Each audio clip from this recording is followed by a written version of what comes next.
പന്മനമനയിൽ SPBS government HSSൽ വിജയോത്സവം സംഘടിപ്പിച്ചു. SSLC +2 പരീക്ഷകളിൽ എല്ലാ വിഷയത്തിനും A+ നേടിയ വിദ്യാർത്ഥികളെയാണ് അനുമോദിച്ചത്.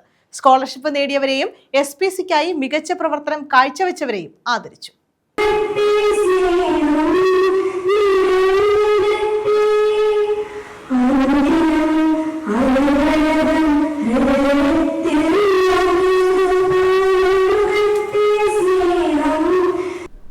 പന്മനമനയിൽ SBVS ഗവൺമെന്റ് ഹയർ സെക്കൻഡറി സ്കൂളിലാണ് വിജയോത്സവം സംഘടിപ്പിച്ചത്. കഴിഞ്ഞ അധ്യയന വർഷം മികച്ച വിജയം നേടിയ വിദ്യാർത്ഥികളെയാണ് അനുമോദിച്ചത്. SLC +2 പരീക്ഷകളിൽ എല്ലാ വിഷയങ്ങൾക്കും A+ നേടിയവരെയും USS NMMS സ്കോളർഷിപ്പുകൾ നേടിയ വിദ്യാർത്ഥികളെയും SPCക്കായി മികച്ച പ്രവർത്തനം കാഴ്ചവെച്ച ബെസ്റ്റ് ഡ്രിൽ ഇൻസ്ട്രക്ടറായി തെരഞ്ഞെടുക്കപ്പെട്ട സുജിൻ, ബെസ്റ്റ് CPO ജസീല എന്നിവരെയും അനുമോദിച്ചു. SLC പരീക്ഷ എഴുതി വിജയിച്ച മുഴുവൻ വിദ്യാർത്ഥികൾക്കും ചടങ്ങിൽ മെഡൽ സമ്മാനിച്ചു. ഡോക്ടർ സുജിത് വിജയൻപിള്ള MLA അനുമോദന ചടങ്ങ് ഉദ്ഘാടനം ചെയ്തു. അതുകൂടി കഴിഞ്ഞ വർഷം നേടിയെടുക്കുവാൻ സാധിച്ചു. അപ്പോൾ അതിൻ്റെ പിറവിൽ പ്രവർത്തിച്ച ഒരുപാട് വ്യക്തിത്വങ്ങളുണ്ട്. അപ്പോൾ അതിൻ്റെ കാര്യമാണ് നേരത്തെ അധ്യക്ഷൻ സൂചിപ്പിച്ചത്. ഇപ്പോൾ നൂറുമേനി എന്ന് പറയുമ്പം അത് ചുമ്മാ ഉണ്ടായതല്ല.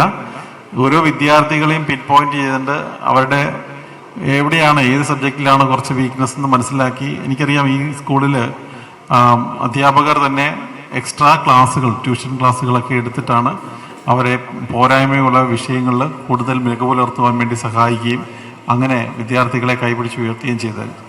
അങ്ങനെ ഒരു സന്തോഷം പങ്കിടുന്ന ഒരു വേളയിൽ കേവലം ഫുൾ A+ കിട്ടിയവരെ മാത്രമല്ല ആദരിക്കുന്നത്. മിക്ക സ്കൂളുകളിലും ആദരവുകൾ നടത്താറുണ്ടെങ്കിലും ഇനി മുഴുവൻ വിദ്യാർത്ഥികളെയും ആദരിക്കുന്ന, വിജയിച്ച മുഴുവൻ വിദ്യാർത്ഥികളെയും ആദരിക്കുന്ന അപൂർവമായിട്ടുള്ള ഒരു പ്രതിഭാ സംഗമമാണ് ഇന്നിവിടെ ഈ PTA SMCയുടെ നേതൃത്വത്തിൽ നടത്തുന്നുള്ളതാണ് ഒരു വ്യത്യസ്തത, വലിയ വ്യത്യസ്തത.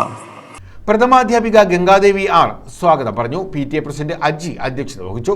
ജില്ലാ പഞ്ചായത്ത് അംഗം അഡ്വക്കേറ്റ് CP സതീഷ് കുമാർ, പന്മന ഗ്രാമപഞ്ചായത്ത് president Sreekala, vice president Panmana Balakrishnan, block panchayat അംഗം പ്രസന്ന ഉണ്ണിത്താൻ, പഞ്ചായത്ത് അംഗം അനീസ നിസാർ എന്നിവർ മുഖ്യാതിഥികളായിരുന്നു. ആനന്ദകുമാർ, നാസർ, രാജി, ബുഷ്ര, CB മായ, നൌഷാദ, ഷൈൻകുമാർ എന്നിവർ പങ്കെടുത്തു. News bureau, Chavara.